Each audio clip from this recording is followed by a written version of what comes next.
तो कहने को लगता है कि पाटलिपुत्र जो है वो यादव बाहुल्य है, इसीलिए वहां से लगातार पिछले 7-8 बार से यादव ही जीतते आ रहे हैं। लेकिन यही पाटलिपुत्र लोकसभा है जहां से 3 बार सीपी ठाकुर जो है कांग्रेस के टिकट पर भी और बीजेपी के भी टिकट पर सांसद बन चुके हैं। तो जो 3.5 लाख भूमिहार वोटर्स है उनको अपने पाले में कुछ प्रतिशत टूट सके, तोड़ा जा सके भूमिहारों को, इसके लिए आरजेडी इस बार दाव जो है वो भूमिहार पे लगाएगी। अभी एक संदीप सौरभ जो पालीगंज के सिटिंग एमएलए हैं, भाकपा माले से हैं, दीपांकर भट्टाचार्य ने उनको साल भर पहले से ही पाटलिपुत्र सीट के दौरे का जिम्मेदारी दे दिया था कि आरजेडी पाटलिपुत्र लोकसभा से भूमिहार कैंडिडेट उतारेगी। 2 नाम चल रहा है, पहला नाम करुणा सागर पूर्व डीजीपी, दूसरा नाम अमरेंद्र धारी सिंह का है। तो यही तो रामकृपाल यादव की दावेदारी सबसे प्रबल है। और रामकृपाल यादव की एक और क्वालिटी जो बहुत कम सांसदों या विधायकों में होता है कि वो उपलब्ध बहुत सहज तरीके से, सरल तरीके से कहीं भी उपलब्ध हो जाता है। पाटलिपुत्र सीट भले ही यादवों का गढ़ है, लेकिन ये सीट लालू प्रसाद यादव और उनके पूरे परिवार के लिए बहुत बड़ा शगुन है, क्योंकि इनका परिवार 2009 में रंजन प्रसाद यादव जो है वो 24,000 वोटों से लालू यादव को हरा देते हैं। 2014 में 40,000 वोट से रामकृपाल यादव जो है वो अपनी भतीजी मीसा भारती को हरा देते हैं। और फिर 2019 में भी यहाँ के जो डिसाइडिंग वोटर्स हैं वो मुस्लिम, भूमिहार और यादव है, या यूँ कहें कि यादव, भूमिहार और मुस्लिम, ये यहाँ पे डिसाइडिंग वोटर्स।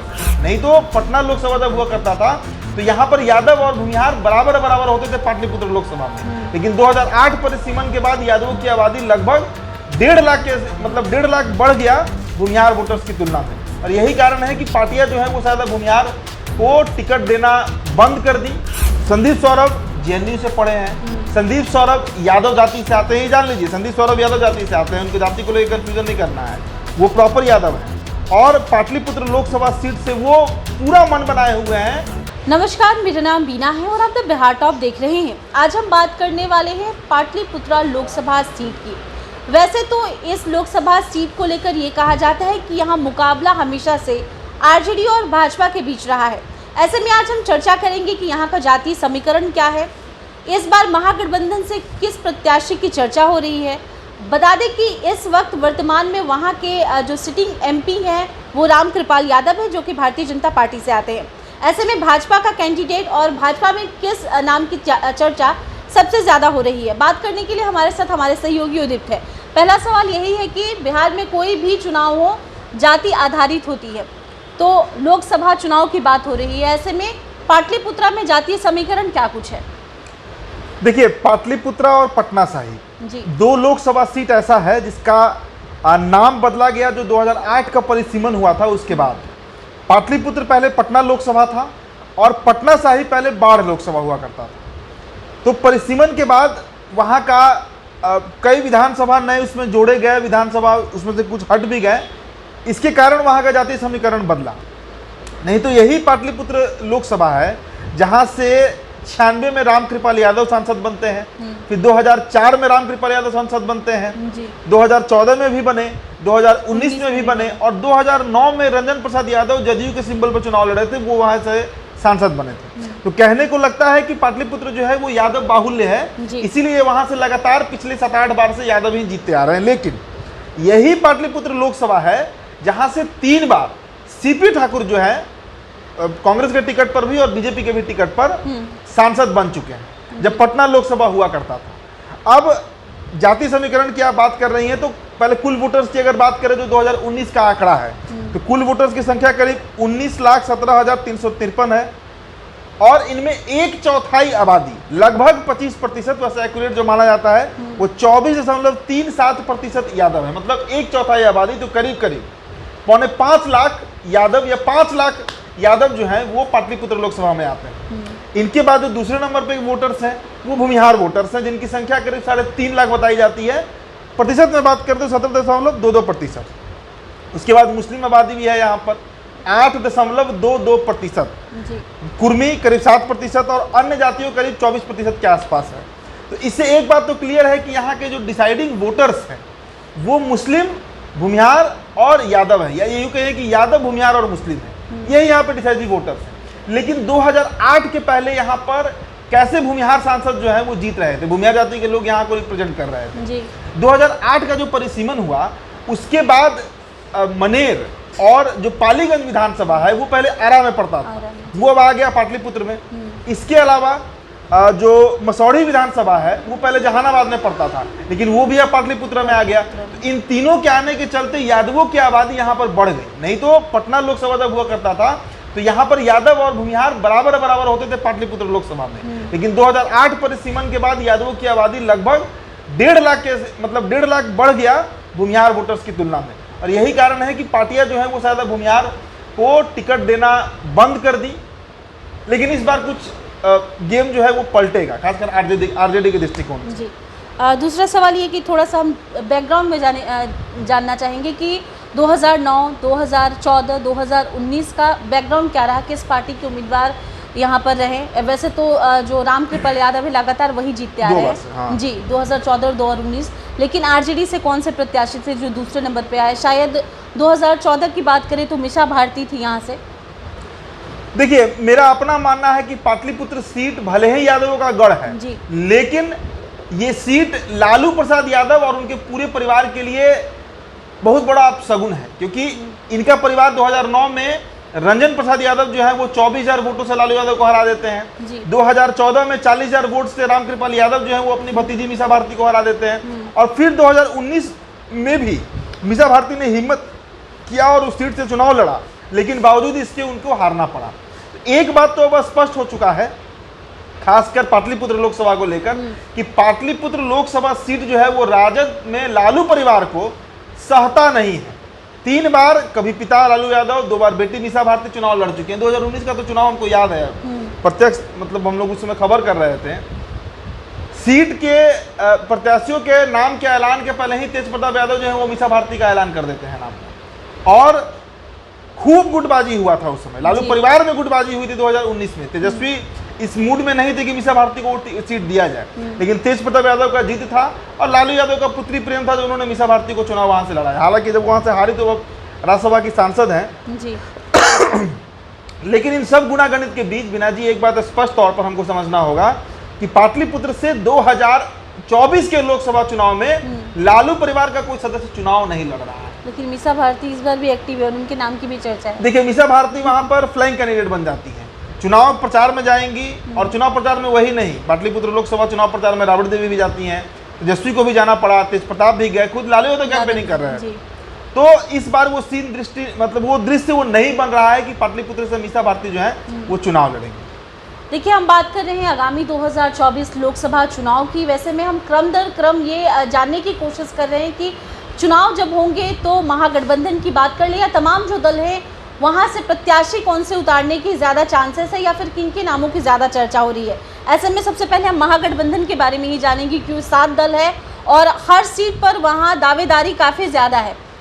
पाटलिपुत्र को लेकर किसके नाम की चर्चा सबसे ज़्यादा है महागठबंधन में, या कौन कौन से नाम आगे आ रहे हैं? पहले तो ये निर्भर करेगा कि वो सीट जाएगा किसको। हाँ, भाकपा माले पाटलिपुत्र पर दावा ठोक रही है जी। सिर्फ दावा नहीं बल्कि पूरी आप कहिए वो सीट को कब्जा करने के फिराक में भाकपा माले लगी हुई है।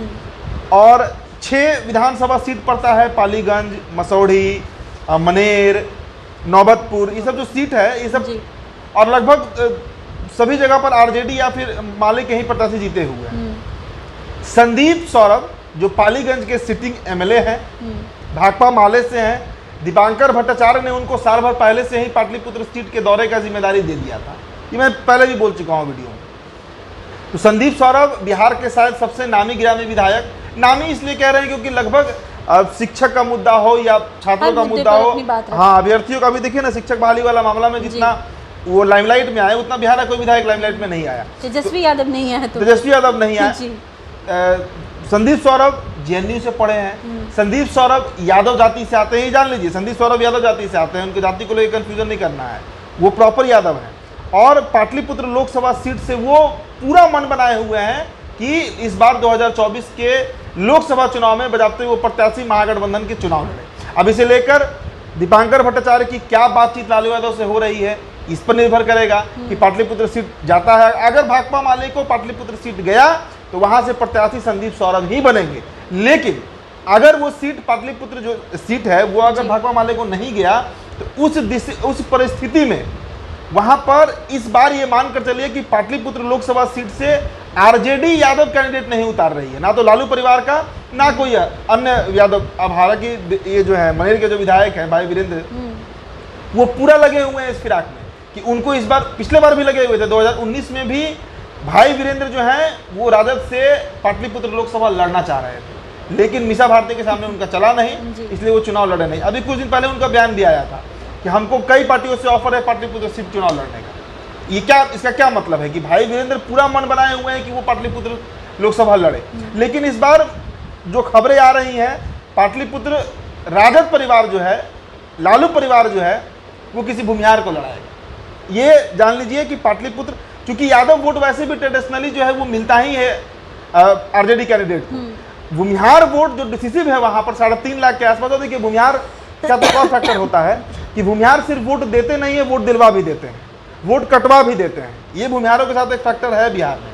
तो जो 3.5 लाख भूमिहार वोटर्स है, उनको अपने पाले में कुछ प्रतिशत टूट सके, तोड़ा जा सके भूमिहारों को, इसके लिए आरजेडी इस बार दाव जो है वो भूमिहार पे लगाएगी। अभी एक भूमिहार ज्वाइन किए हैं आरजेडी, आप नोटिस किए होंगे, हमारे दर्शक भी जानते होंगे, तमिलनाडु के पूर्व डीजीपी करुणा सागर, अभी महीना 1.5 महीना पहले ही वो ज्वाइन किए हैं आरजेडी, 2 महीना हो गया।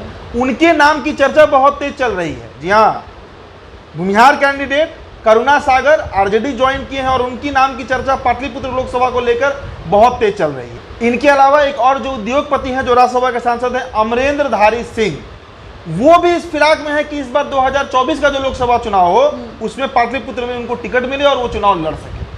पैसे से भी मजबूत है, भूमिहार जाति से भी आते हैं, तो इस बार मानकर चलिए कि आरजेडी जो है वो इन्हीं दोनों में से किसी एक पर दाव लगा सकती है। हालांकि अंत में क्या होगा, हो सकता है कि फिर मीसा भारती चुनाव लड़ जाए, लालू का, क्योंकि एक्टिव बहुत ज्यादा है, वो एक्टिव भी हैं, और एक सबसे बड़ा बात है कि भाई वो लालू प्रसाद यादव की बेटी है, तो उनका ही सब चलेगा आरजेडी में।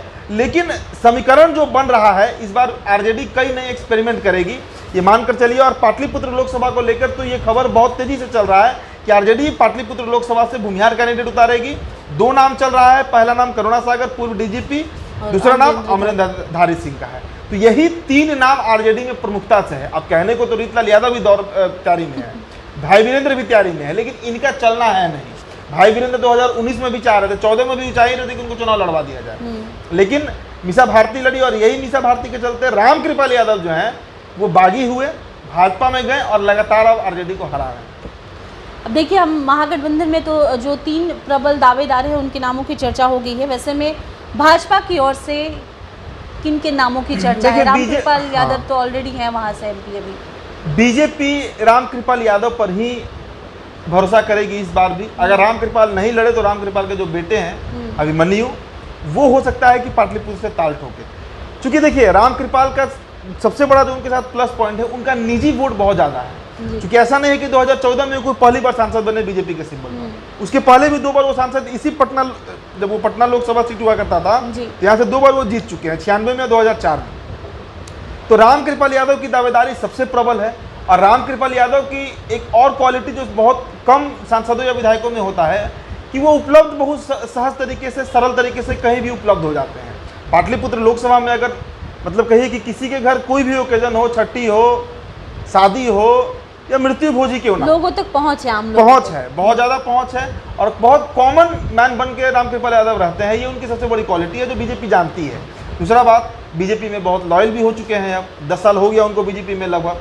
तो बीजेपी रामकृपाल यादव का टिकट काटेगी पाटलिपुत्र से, ये आज की दृष्टि में तो ये संभव नहीं लग रहा है। और हो सकता है कि अगर रामकृपाल खुद ना लड़ते, उनके बेटे जो अभिमन्यु यादव हैं वो लड़ जाएं, लेकिन सीट जो बीजेपी की तरफ से है, अभिमन्यु क्या, जिनकी चर्चा कर रहे हैं रामकृपाल यादव की बेटी की, वो क्या इतने एक्टिव हैं पॉलिटिकल बिहार में? पिता तो एक्टिव है, हाँ, ये हो सकता है। देखिए इस बार उनका भी चांस कम ही है। मुझे मेरा अपना जो निजी मत है या जो बातचीत से समझ में आता है, पाटलिपुत्र लोकसभा से रामकृपाल ही लड़ेंगे।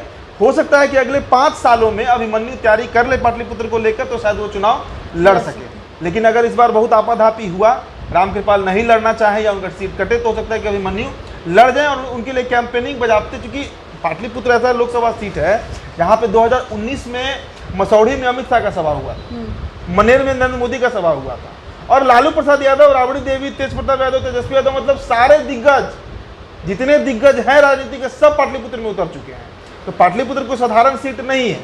वहां से अगर अभिमन्यु भी चुनाव लड़ते हैं रामकृपाल के बेटे, तो उनके लिए कैंपेनिंग करने देश के गृह मंत्री प्रधानमंत्री आ सकते हैं, तो उनकी दावेदारी मजबूत होगी। लेकिन सीट जो है वो रामकृपाल यादव को ही जाना है, ये अब तक लगभग फाइनल माना जा रहा है। तो देखिए, हम बात कर रहे थे लोकसभा सीट पाटलिपुत्र को लेकर आगामी 2024 चुनाव को लेकर। ऐसे में अब कुछ ही महीनों का वक्त बचा है और हर पार्टी, हर दल अपनी दावेदारी कर रहा है, मजबूती से जो है हर सीट पर कब्जा करना चाहता है। ऐसे में अगर पाटलिपुत्र की बात करें तो यहाँ पर मुकाबला महागठबंधन और भाजपा के बीच होने वाली है। काफ़ी दिलचस्प होगा इस बार का लोकसभा चुनाव पाटलिपुत्र का। फिलहाल इस वीडियो में इतना ही। आपकी क्या राय है? आप अपनी राय कमेंट के जरिए हम तक दीजिए और देखते रहिए द बिहार टॉक। धन्यवाद।